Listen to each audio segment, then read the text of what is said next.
Tradisi minum kopi menjadi salah satu kebudayaan bagi masyarakat, baik di perkotaan maupun pedesaan. Siapa sangka budaya minum kopi juga menjadi salah satu bagian penting dalam modern lifestyle masyarakat masa kini. Baik itu di pagi hari sebelum memulai aktivitas maupun sebagai teman saat bekerja. Selain cocok untuk dinikmati kapanpun, kemasan take away yang praktis juga memudahkan orang-orang untuk membawa kopi menuju segala aktivitas yang menanti mereka. Bagi kaum milenial sendiri, budaya minum kopi juga dilakukan sebagai mood booster. Ditambah lagi dengan maraknya coffee shop yang menawarkan suasana cozy dan menyediakan fasilitas wifi, semakin membuat para milenial semakin betah untuk beraktivitas dan menghabiskan waktu mereka sembari menikmati kopi. Salah satu perusahaan kopi multinasional yang sangat terkenal di dunia adalah Starbucks Coffee. Di Indonesia sendiri juga terdapat salah satu gerai kopi yang terkenal, yaitu Kopi Kenangan. Kopi Kenangan didirikan pada tahun 2017. Kopi Kenangan kini memiliki hampir 400 gerai dan menjual 3 juta cangkir kopi per bulan. Berdasarkan pernyataan dari co-founder Kopi Kenangan, James Prananto mengungkapkan bahwa Kopi Kenangan mengambil biji kopi dari 4 daerah di Indonesia, yaitu daerah Takengon Aceh, Sidikalang Sumatera Utara, daerah Pulau Jawa, dan daerah Flores Nusa Tenggara Timur. Indonesia merupakan penghasil kopi ketiga terbesar di dunia setelah Brazil dan Vietnam. Beberapa kopi terkenal khas Indonesia seperti kopi luwak, Gayo Arabica, dan Toraja sudah berhasil menembus pasar internasional dan tidak kalah bersaing dengan kopi khas negara-negara lainnya. Selanjutnya, bagaimana sih pertumbuhan kopi di Indonesia saat ini? Menurut data dari Kementerian Pertanian, konsumsi kopi nasional pada tahun 2016 mencapai sebesar 250.000 ton. Kemudian, konsumsi kopi Indonesia sepanjang periode dari 2016 sampai 2021 diprediksi tumbuh rata-rata 8,22% per tahun. Dan di tahun 2021, konsumsi kopi nasional diprediksi mencapai 370.000 ton. Intinya, konsumsi kopi nasional ini diperkirakan akan terus meningkat seiring maraknya tren mengkonsumsi kopi bagi kalangan generasi muda. Dan juga, kopi Indonesia menjadi komoditas perkebunan ketiga terbesar setelah sawit dan karet, dengan presentasi kontribusi ke produk domestik bruto perkebunan sebesar 16,15%. Dari perkembangan tersebut, Indonesia yang awalnya dikenal sebagai produsen kopi, perlahan berkembang menjadi negara konsumen kopi dan akhirnya menjadi pemain utama di pasar domestik dan tembus sampai pasar internasional. Sumatera menjadi salah satu kota pemasok kopi terbesar di Indonesia.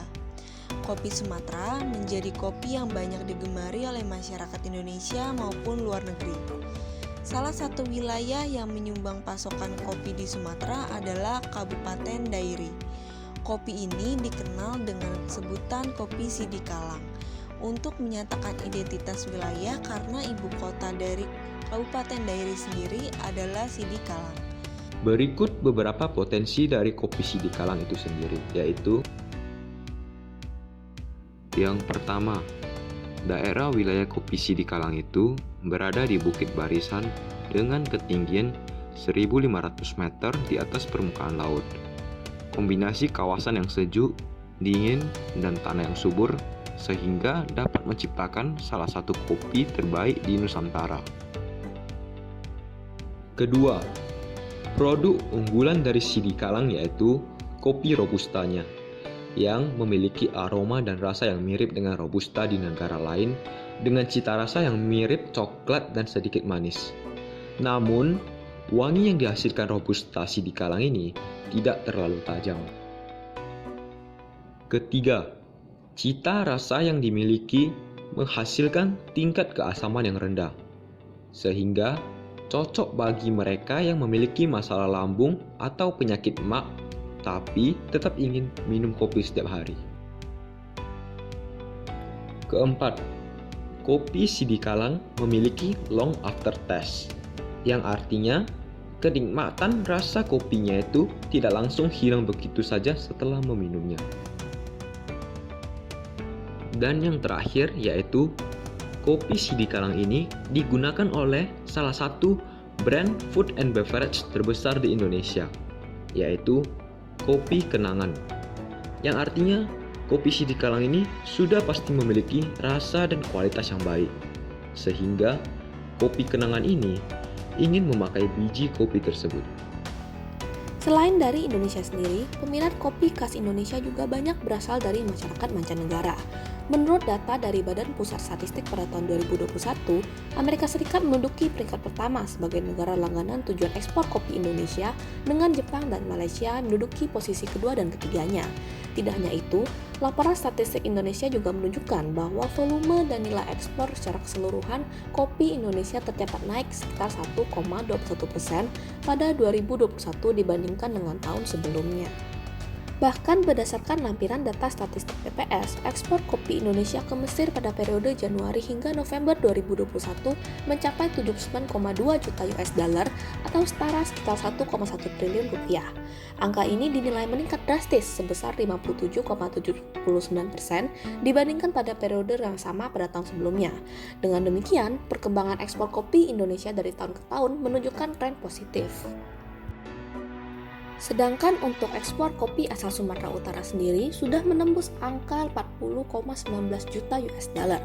Angka tersebut sudah termasuk jumlah ekspor kopi Sidikalang dengan jenis biji kopi Robusta yang sudah dikenal di kalangan pecinta kopi sebesar 466,80 ton dengan nilai ekspor 518,151 US dollar.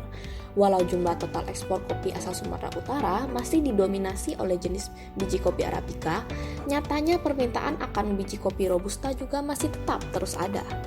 Dengan angka komoditas ekspor dan jumlah permintaan yang tidak kecil, kopi Indonesia menjadi salah satu komoditas primadona di dunia internasional. Tak terkecuali jenis biji kopi Robusta yang berasal dari daerah Sidikalang.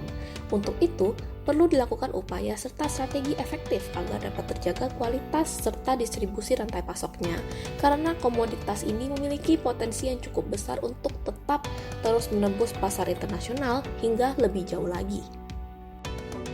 Untuk meningkatkan value dari produk kopi Sidikalang, maka harus melakukan strategi internasional agar dapat meningkatkan profitabilitas perusahaan.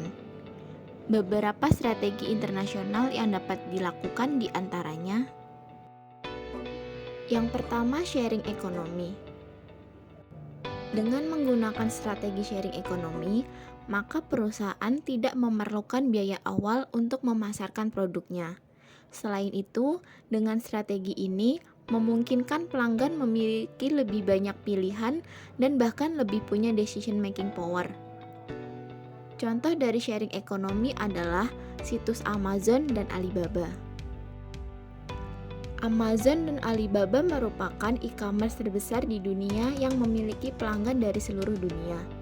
Dengan memanfaatkan e-commerce ini, maka penjualan produk kopi Sidikalang dapat menembus pasar global.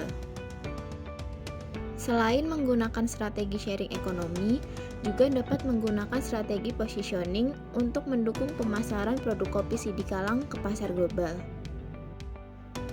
Positioning tidak berfokus pada apa yang perusahaan lakukan terhadap produk, melainkan bagaimana produk di mata konsumen. Cara perusahaan membangun citra terhadap produknya menjadi poin penting positioning. Banyak produk serupa, tetapi dengan positioning yang tepat, maka produk tersebut tetap dapat bersaing di pasaran. Kopi Sidikalang sendiri memiliki cita rasa yang mirip coklat dan sedikit manis. Namun, yang membedakan kopi ini dengan kopi Robusta lain adalah wangi yang dihasilkan Robusta Sidikalang tidak terlalu tajam. Selain itu, kopi Sidikalang memiliki tingkat keasaman yang lebih rendah jika dibandingkan dengan kopi jenis lain, sehingga cocok dikonsumsi untuk pecinta kopi yang memiliki masalah lambung. Kopi Sidikalang juga memiliki long aftertaste. Hal ini menjadi keunggulan dari kopi Sidikalang. Kami juga menggunakan strategi standarisasi global. Dengan strategi ini, kami mencoba untuk tidak menyesuaikan penawaran produk dan strategi pemasaran dengan kondisi pasar lokal. Kami melakukan ekspor kopi Sidikalang dalam bentuk green bean.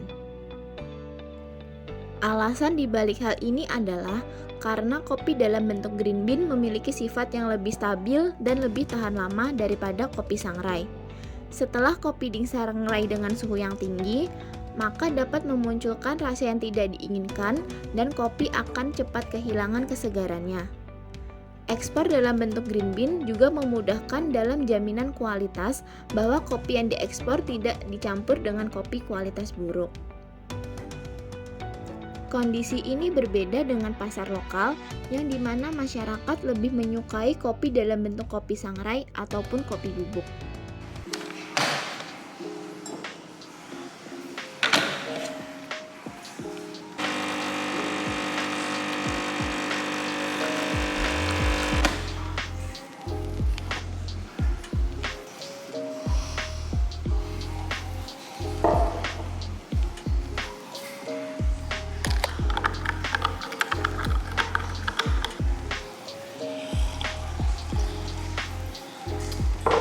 Oke teman-teman, berdasarkan pembahasan kita mengenai kopi Sidikalang ini, kita tahu kalau kopi Sidikalang ini mempunyai potensi yang besar untuk go internasional. Kita tahu kalau Indonesia adalah negara eksportir kopi tertinggi di dunia, seperti kopi Toraja, kopi Arabica, dan kopi luwak yang sudah menjadi go internasional. Namun, masih ada dua negara di atas kita yang menjadi eksportir kopi tertinggi di dunia, yaitu Brazil dan Vietnam. Nah, tentunya untuk menjadi negara dengan eksportir kopi tertinggi di dunia, kita harus menciptakan suatu biji kopi yang dengan kafein yang baik. Sudah seharusnya dunia tahu bahwa Sidikalang ini adalah kopi terbaik dengan kualitas kafein yang baik. Namun, masih banyak tantangan yang harus kita hadapi agar kopi ini bisa go internasional. Betapa penting peran pemerintah agar kopi ini bisa go internasional, karena dengan peran pemerintah maka ekspor akan berjalan dengan lancar. Selain itu, kita juga berperan penting untuk memajukan industri kopi Sidikalang ini. Kita harus terus mendukung agar kopi ini juga bisa go internasional dengan cara kita share kopi ini kalau kopi ini adalah kopi terenak di dunia. Dan juga kalian juga bisa berperan dengan membeli produk-produk lokal kopi Indonesia. Intinya, cintailah produk-produk Indonesia agar kita bisa bangga memilih produk yang go internasional.